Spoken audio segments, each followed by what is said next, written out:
জুমার দিন আগে আগে মসজিদে আসবেন ইনশাআল্লাহ। সবাই রাজি ইনশাআল্লাহ? আসেন আল্লাহ জুমার ব্যাপারে কি ওয়াজ আমাদেরকে করলেন আমরা শুনি। শুনতে রাজি?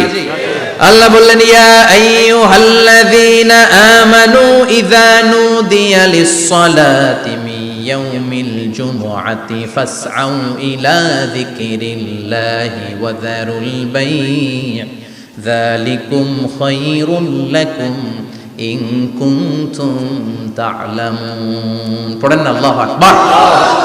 আল্লাহ বললেন ও আমার মুমিন বান্দারা শোনো শোনো, আপনাদেরকে অ্যাড্রেস করে আল্লাহ বলছেন ও আমার মুমিন বান্দারা শোনো, ইযা নুদিয়া লিস-সালাতি মিন ইয়াউমিল জুমআ, জুমার নামাজের আযান যখন দেয়া হয়, ফাসআউ ইলা যিকরিল্লাহ, আল্লাহর স্মরণে তোমরা ধাবিত হও। ওয়া যারুল বাই', কেনা বেচা বন্ধ করে দাও। যালিকুম খায়রুল লাকুম ইন কুনতুম তা'লামুন, এটাই তোমাদের জন্য কল্যাণ যদি তোমরা বুঝতে পারো। জুমার নামাজের আযান যখন হয়, ফাসআউ ইলা যিকরিল্লাহ, আল্লাহর স্মরণে তোমরা বের হয়ে যাও। আল্লাহু আকবার। ফাসআউ ইলা যিকরিল্লাহ ইযা নুদিয়া লিস-সালামি ইয়াউমিল জুমআ, জুমার নামাজের আযান যখন দেয়া হয় বের হয়ে যাও, তখন কোনো কাজ রাখা যাবে না। এই আযান দ্বারা উদ্দেশ্য হচ্ছে খতিব সাহেব খুতবা দেওয়ার জন্য মিম্বারে বসলে যে আযানটা দেয়া হয় এই আযান। কথা বুঝতে পেরেছেন?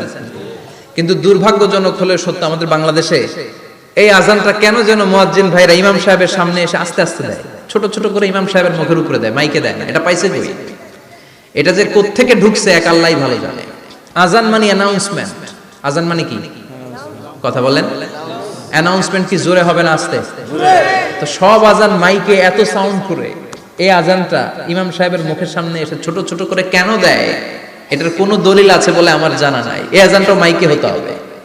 আমি পৃথিবীর যত দেশ ঘুরেছি, অনেক বড় বড় মসজিদে আমি জুমার সালাত করেছি, সব জায়গায় মক্কাতুল মুকাররমা সহ মসজিদে নববী সহ সব জায়গায় খতিব সাহেব জুমার মিম্বারে বসার পরে যে আযানটা দেয়া হয়, এটাও অন্যান্য আযানের মতো মাইকে দেয়া হয়।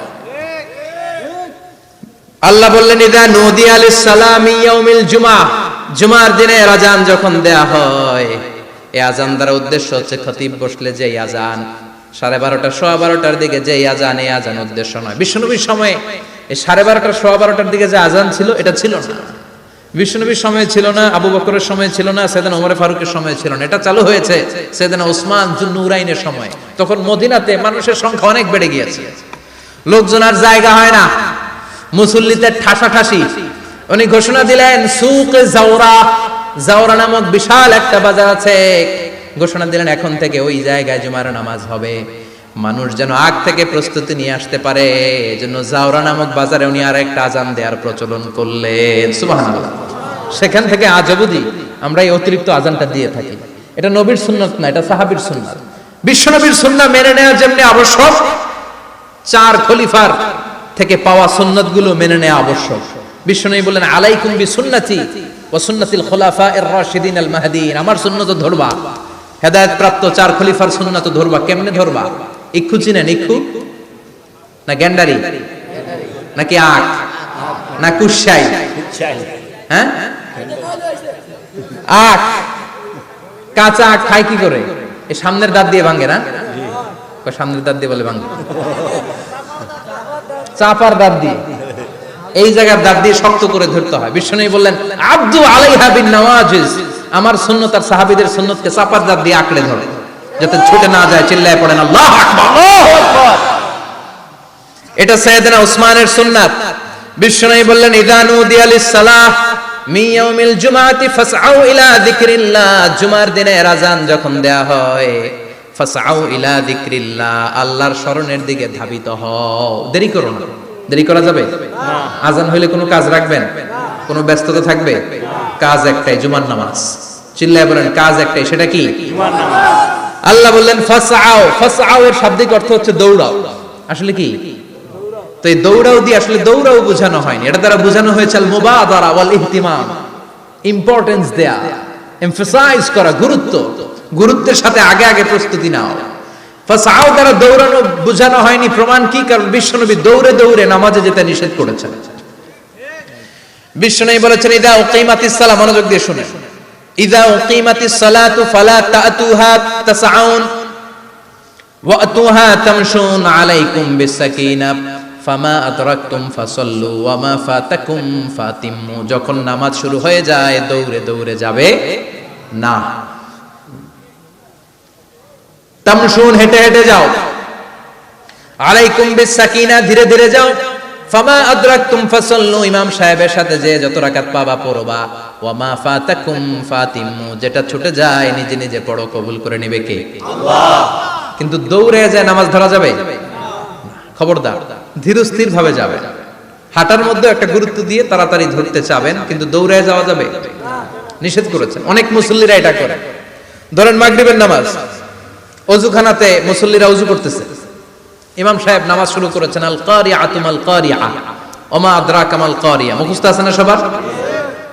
মুসল্লি মনে করতেছে ওযু হইছে আমার অর্ধেক, এখন যদি তাড়াতাড়ি ওযু না করে দৌড় না দেই রাকাত পাওয়া যাবে? রাকাত পাওয়ার জন্য দিছে দৌড়। মসজিদে হচ্ছে টাইলসের মসজিদ, পিছলায় পয়রা মুসল্লি একদিকে, লুঙ্গি আরেকদিকে। আছে না নাই? আমার কাছে খবর আছে এরকম পা ভাঙছে অনেকের। রাকাত ধরার জন্য মুসল্লি তাড়াহুড়ো করে দিছে দৌড়, মুসল্লি একদিকে লুঙ্গি, ঠ্যাং ভাঙা শেষ, এখন ল্যাংড়া। বিশ্বনবীর কথা মানে নাই, ওটারে ল্যাংড়া বানাইছে কে? আল্লাহ। এজন্য বিশ্বনবী বললেন খবরদার দৌড়ে যাবে না, একামত হয়ে গেলে ধীর স্থির ভাবে যাও। কেননা দৌড়ে দৌড়ে আপনি কার দরবারে যাবেন? উনি তো সব রাজার বড় রাজা, মহারাজা। মহারাজার দরবারে তাড়াহুড়ো করা যায় নাকি? না। ফিট হয়ে কাপড় চোপড় পরে আতর টাতর মেখে ধীরস্থির ভাবে যাবে। দৌড়ে গেলে আপনার হার্টবিট বেড়ে যাবে, আপনার ব্রেথ ইন ব্রেথ আউট, শ্বাস প্রশ্বাস বেড়ে যাবে। তো হাঁপানির চোটে তো আপনি হাঁপাতে থাকবেন। আপনি তাহিয়া পড়বেন কখন, তাসবিহ পড়বেন কখন, আল্লাহর প্রশংসা করবেন কখন? চিল্লা এখন ঠিক কিনা? এজন্য আল্লাহ বললেন ফাসাউ ইলা যিকরিল্লাহ, জুমার নামাজের আযান যখন হয়ে যায় তোমরা আল্লাহর জিকিরের দিকে ধাবিত হও। যিকরিল্লাহ, আল্লাহর স্মরণ। জিকির মানে কি? আল্লাহর স্মরণ। কিন্তু এই জিকির দ্বারা এই আয়াতের উদ্দেশ্য হচ্ছে আল খুতবাতাইন, জুমার দুই খুতবা। জুমার জিকিরের অনেক অর্থ আছে। জিকির মানে সালাত, জিকির মানে কোরআন, জিকির মানে ওয়াজ, জিকির মানে সম্মান। আবার জিকির মানে জুমার দুই খুতবা। আবার জিকির মানে সুবহানাল্লাহ, আলহামদুলিল্লাহ, লা ইলাহা ইল্লাল্লাহ, সুবহানাল্লাহ, আলহামদুলিল্লাহ, লা ইলাহা ইল্লাল্লাহ, লা ইলাহা ইল্লাল্লাহ, মুহাম্মাদুর রাসূলুল্লাহ সাল্লাল্লাহু। এটাও জিকির। সুবহানাল্লাহ, আলহামদুলিল্লাহ, আল্লাহু আকবার। এই তিন জিকিরের চেয়ে শ্রেষ্ঠ কোন জিকির আছে? কথা কন। বিশ্বনবী প্রত্যেক ফরজ নামাজের পরে সুবহানাল্লাহ 33 বার, আলহামদুলিল্লাহ 33 বার, আল্লাহু আকবার 34 বার পড়তেন। রাজি আছেন? সবাই পড়তে রাজি আছেন? ইনশাআল্লাহ। লাফালাফি করবেন না তো? ঘাড় বাঁকা করবেন না তো? হুই হুই করে চিল্লাফাল্লা করা যাবে? জিকিরের মধ্যে সৌন্দর্য আছে না নাই? আল্লাহ নিজেও সুন্দর। আল্লাহর কাছে যেটা আমরা পেশ করব সবটাই সুন্দরভাবে পেশ করতে হয়। চিল্লা এখন ঠিক কিনা? তার মানে জিকিরের অনেক অর্থ। জিকিরের এক অর্থ হলো কোরআন। জিকিরের এক অর্থ কি? কোরআন। আপনি যখন কোরআন পড়েন তখন জিকির করেন কার? আল্লাহ। কথা বলেন। আবার আপনি যখন নামাজ পড়েন জিকির করেন কার? আল্লাহ। আবার আপনি যখন লা ইলাহা ইল্লাল্লাহ এটা পড়েন জিকির করেন কার? আল্লাহ। ঝিনুকের ভেতর লুকিয়ে থাকে যেমন মতি, ঝিনুকের ভেতর লুকিয়ে থাকে যেমন মতি, কালমা শাহাদাতে আছে আল্লাহর জ্যোতি, কালমা শাহাদাতে আছে আল্লাহর জ্যোতি। পড়েন সুবহানাল্লাহ। সুবহানাল্লাহ। লা ইলাহা ইল্লাল্লাহ সবচেয়ে শ্রেষ্ঠ জিকির।